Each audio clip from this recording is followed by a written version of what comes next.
یونانی‌ها یه تمدن عجیب بودن.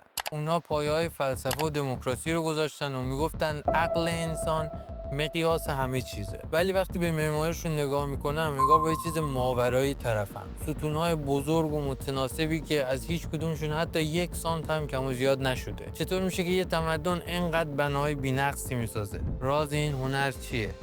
امروز میخوام تاریخ معماری یونان رو برات باز کنم. ادامه ویدیو رو با من همراه باش. سلام، امیدوارم که حالت خوب باشه. من علیم، دانشجو، طراح و سی آرتیست پروژه‌های معماری و تو این چنل در مورد معماری و جنبه‌های مختلفش با هم گپ میزنیم. برای اینکه بفهمیم یونان باستان اصلا چطوری شکل گرفت، اول باید از نظر جغرافیایی بریم تو بحرش.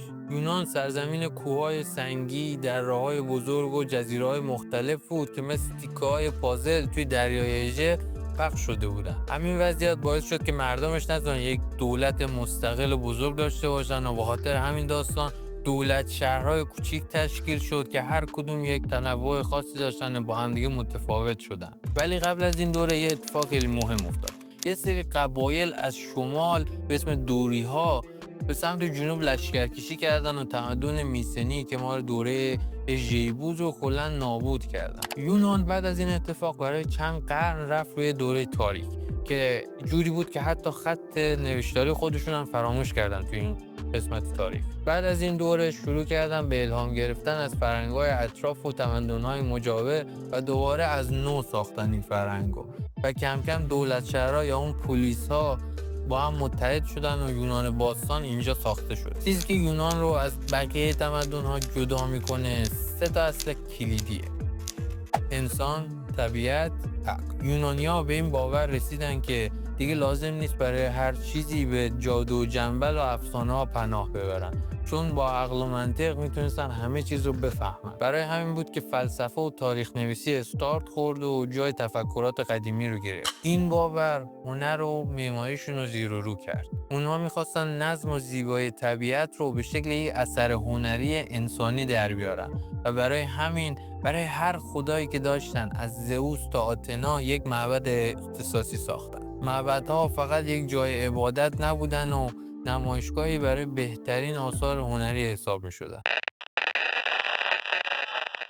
معماری یونانی روی 3 شیوه یا سبک اصلی ساخته شده و هر کدوم شخصیت و ویژگی‌های مخصوص خودشون رو دارن و یک زبان انگار جداگانه حساب میشن. اولین شیوه و سبک دوریکه که به عنوان قدیمی ترین و اصلی ترین سبک معماری یونان حساب میشه. اگه بخوام ساده بگم و مثال بزنم اینجوریه که ستون‌های دوریک مثل بدن یه ورزشکارن، قوی، ساده و بدون آرایش. بدن این ستون‌ها با شیارهای عمودی تزیین شده و از پایین به بالا که میری قطر ستون‌ها کمتر میشه. سر ستونش هم خیلی ساده است، فقط از یک بالشتک و یک صفحه مربع شکل تشکیل شده. این سبک حس ثبات و استحکام رو به آدم میده و توی دوره کهن و کلاسیک یونان خیلی پرکاربرد بوده. حالا اگه بخوام مثالمو یک قدم جلوتر ببرم اینجوریه که اگه سبک دوریک یک ورزشکار و مرد قویه، ایونیک یک زن زیبا و ظریفه.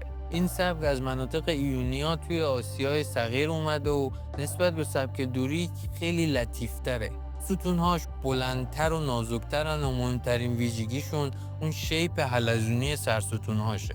تعداد شیارهای ستونهاش هم 24 تاست معمولاً و حس ظرافت و پیچیدگی رو به آدم میده. حالا میرسیم به سبک کورنتی. این سبک جدیدترین سبک معماری یونان و از اواخر قرن 5 قبل از میلاد ابداع شده. حالا توی سبک کورنتی اگه بخوایم از مثال قبلی وام بگیریم اینجوریه که سبک کورنتی میشه یک دختر شیک پوش و پر از تزیینات و اکسسوری. ستونهاش مثل یونیک بلند و باریکن، ولی چیزی که این سبک رو از بقیه سبک رو جدا میکنه سرستونشه. سرستون کورنتی شبیه یک زنگوله برعکسه که با برگای ظریف کنگر تزیین شده. این سرستون انقدر پر از جزئیات و قشنگه که بیشتر جنبه تزیینی داشته و یونانی‌ها تونستن باهاش مشکل دید دو جانبه توی گوشه‌ها رو حل کنن، چون این سرستون از تمام وجه‌ها یکسان دیده میشه.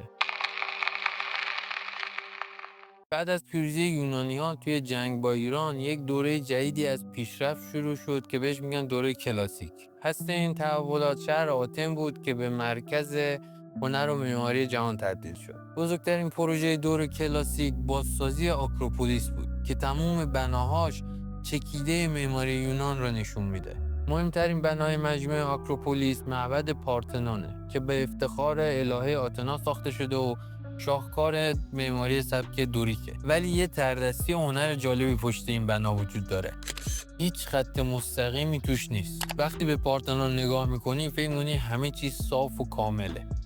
ولی معمارا برای از بین بردن خطای دید یک سری ترفندا استفاده کردن. ستون‌ها به جای که کاملا صاف باشن یکم انحنا دارن به سمت داخل. فاصله بین ستون‌ها هم یکسان نیست و توی گوشه‌ها به هم نزدیکترن تا از دور یک نمای منظم دیده بشه. ستون‌های کناری هم حتی ضخیم‌ترن تا از دور نازک‌تر به نظر نیان. پارتنون یک نوآوری دیگه هم داشت. معمارا اومدن دو سبک دوریک و ایونیک رو با هم ترکیب کردن. نمای بیرونی رو دوریک کار کردن ولی ستون‌های داخل سبک ایونیکه. معابد اول یونان همه از چوب و آجر ساخته می‌شدن. ولی کم کم که جلوتر رفتن شروع کردن به استفاده از سنگ و در نهایت از سنگ مرمر استفاده می‌کردن. هر معبد یونانی معمولاً نقشه مستطیلی داشت و از چند بخش اصلی تشکیل می‌شد. مقصوره اتاق اصلی و مرکزی بود که مجسمه الهه یا اون خدایی که پرستش می‌کردن رو اونجا می‌ذاشتن. رواق ورودی یه ایوان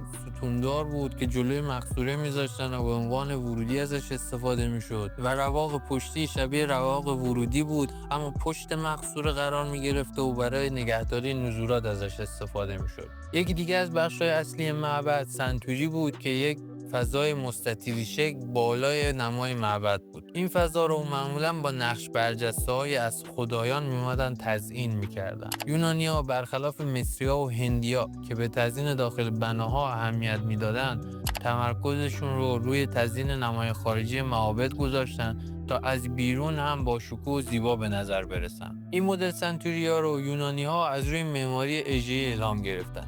و اگه ویدیوی معماری اژه‌ای رو ندیدی گوشه تصویر میاد یه سر بهش بزن چون معماری اژه‌ای تاثیر زیادی روی روند شکل‌گیری معماری یونانی داشته. فکر نکن یونانی‌ها فقط معبد می‌ساختن. معماری یه بخش مهمی از زندگی عمومیشون بود. یونانی‌ها اولین کسایی بودن که به معنی واقعی کلمه تئاتر ساختن. این تئاترها معمولا روی دامنه کوه‌ها بودن و به شکل دایره‌ای ساخته می‌شدن تا همه تماشاگرها بتونن صحنه رو کامل ببینن. یکی دیگه از این بناها آگورا بود. آگورا یه میدان عمومی شهر بود که همه چیز توش اتفاق می‌افتاد. این فضا که اولش فرم مشخصی نداشت بعداً به یک میدون منظم تبدیل شد و مردم برای داد و ستد و گفتگو دور هم جمع می شدن. جالب اینجایی که برعکس بناهای عمومی یونان خونه‌هاشون خیلی ساده و درونگرا بودن. همه اتاقها به یه حیاط مرکزی راه داشتن و هیچ پنجره‌ای رو به بیرونی نداشتن و این نشون میده که زندگی شخصی و حریم خصوصیشون براشون خیلی اهمیت داشته. یونانی‌ها با بناهای معماریشون برای خودشون یک دنیا ساختن. دنیایی که توش عقل، طبیعت و انسان توی یک هارمونی بی‌نقص کنار هم قرار می‌گرفتن. مرسی از وقتی که گذاشتی. اگه دنبال محتوای معماری و لول اپ کردن خودت تو این حرفه‌ای همین که سابسکرایب کنی کافیه. خدا نگهدار.